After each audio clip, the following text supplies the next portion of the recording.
Welcome to my video series of solo exercises for social dancers, both leaders and followers. My name is Melina and I've been teaching tango since 2001. This is quite a couple of years. These short clips are free. You may, however, make a donation if you find the exercises and concepts helpful. I will soon publish full workshop videos with my partner Detlef Engel. Just follow the links at the end of the clip. So this clip is about how do we move our gravity center from one place to the next. Basically, how do we step? We're going to see that the energy for the step will be coming from the supporting leg, and the free leg will just follow the movement like a pendulum. And for a first exercise, we need stairs or maybe a book, a big book. I'm using a book about Venice. That's a very important book for me, and I'm very sad that I could not visit Venice this year as I had anticipated. So I'm going to take that book and move it near to the wall. And the first thing I'm going to do is I'm going to stand with my left leg on the book. I'm building up my tango posture. I've got my weight above the front of my foot. I could lift the heel up, which I'm not going to do now, but I'm just going to stand on my leg. I'm having a straight posture. What does that mean? I will not let my hip drop, because by this my axis would go all bendy. The job of the hips is to stay parallel to the floor. Also, do not lift it up. Just let it rest parallel to the floor. We just want to feel that the right leg is now the free leg. It is hanging there. It is heavy with its own weight. I could push it a little bit. You see it's starting to move. And this is what we're going to try out also a little bit later. So I just feel the heaviness of this leg. And let us try that out with the other leg as well. I'm standing on my right leg in the front of my feet again, and the left leg is the free leg now. It is just hanging in there. Just want to feel that it's heavy, that it doesn't have to do anything, and that it is nevertheless falling towards the floor. When we've done this for a couple of seconds, we're going to try now to move this leg, but not by using the muscles of the free leg, but by moving our gravity center. I'm going to turn around. Again, my right leg is just hanging there, and now I'm going to pull myself to the wall and push myself away again. And by this, my body moves, and because my body moves, the free leg will move with me. It is like a pendulum. It does not move by its own muscles. It is just getting in this pendulum motion because my gravity center is moved. We want you to feel that this is just moving because you're moving the gravity center. Do that on the other side. Standing on my right leg, I'm pulling myself towards the wall and pushing myself away again. And I'm just letting the leg find this pendulum motion. You might feel that not always both legs are equally free. I now feel that my left leg, there's some control in some of the muscles, the iliopsoas. It's not as free as the other leg, but this is really good to feel because we will, of course, aim for having this feeling of a very free leg in both legs and not just in one. Okay, I'm going to put on my shoes now. Now we want to try out this feeling of a free leg whilst actually doing tango movements, side steps, front and back steps. And we're now going to concentrate on our supporting leg. Very often people think the important leg is the free leg. And what they are doing is they are projecting that leg away. But that won't bring us anywhere. It's just moving the free leg. To actually go to some place, we have to push from the supporting leg.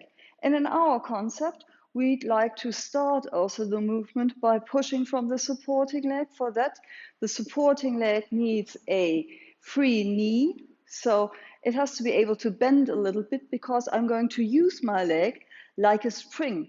I'm bending the knee a little bit and then I'm stretching it, and by that I'm pushing myself to the new position. So I'm concentrating on the supporting leg, I'm pushing into the floor, and the free leg will just follow this movement.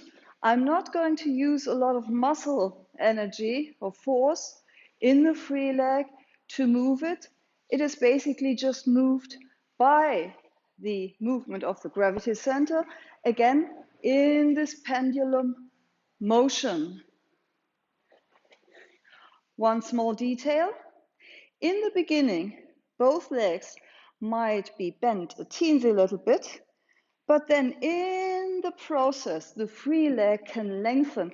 It is like uncoiling a garden hose, just like you push it, becomes long, and then you push towards the end, and you've got transport of your body weight. Again, a couple of side steps. Let's do that together.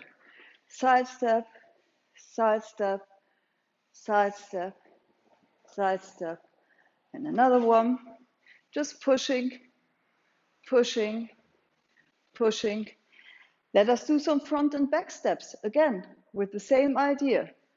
Pushing, pushing, pushing, pushing. And I don't want to extend my leg with a lot of force, in particular not my back leg.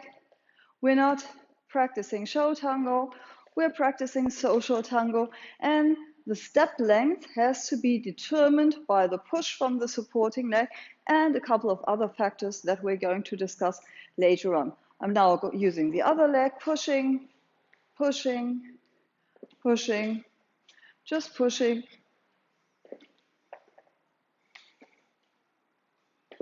Some of you have seen that already on our DVD. If you don't have it yet, you can buy it.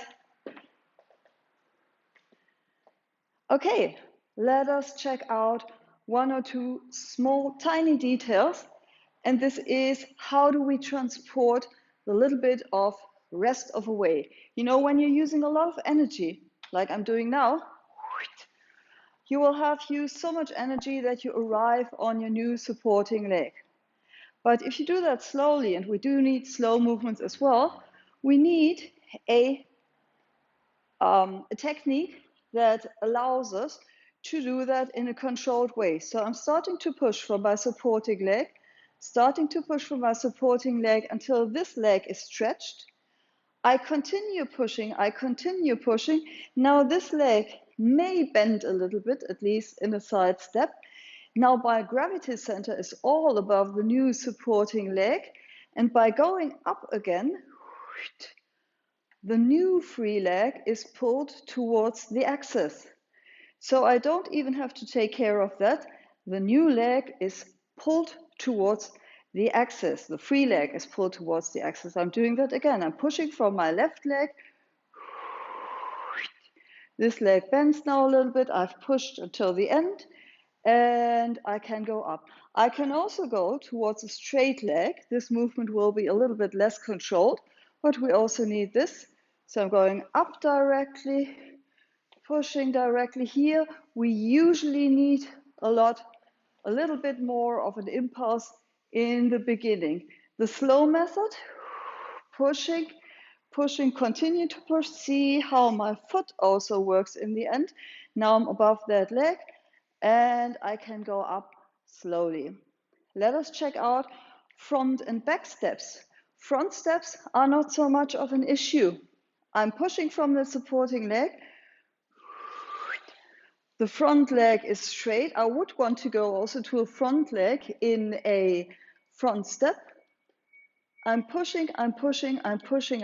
You see how my foot works until the end, until I am above the new supporting axis. Let's do that again. What I wanted to say is I want to go to a straight leg. In front and back steps, we want to go to straight legs. We will talk about why in the videos that I'm presenting with Detlef together. So again, I'm pushing from this leg. Now this leg is straight, the leg straightens, the foot works, the foot works, the foot works until I am above my new supporting leg. Let's do that again with the other leg. Pushing, I'm standing on my left leg, the right leg is the free leg, I'm pushing, and see how my foot works until the end of the movement. When I take that back again, concentrate on what my foot does until the end of the movement. So front steps are still kind of easy because straightening that foot, lengthening that foot is still easy. The problem is back steps. I'm just going to stand here because now my foot, because I've got high heel, is already in extended position. So if I push more, that won't bring me a lot. And now a lot of followers try to go again to a bent knee, but then they fall backwards. So we don't want to do that. So I have to find maybe another solution to transport myself there. And this is where I use my heel. My heel to transport my body weight, as you can see, to the new supporting leg in a slow movement. Again, when I'm moving quickly with a lot of an impulse, I don't have to take care so much about this because the impulse from the beginning will see to it that I arrive on my new axis. If I do that slowly, you see, now both legs are already straight, but I'm not yet above my new supporting leg, which is the left one. So I still have to do something. This here doesn't work. Straightening the foot doesn't work because it is already quite extended. So I push myself from the heel, and you see this transports my gravity center towards the new axis, and I can do that all very slowly. And yes, thank you very much. We're practicing this until next video.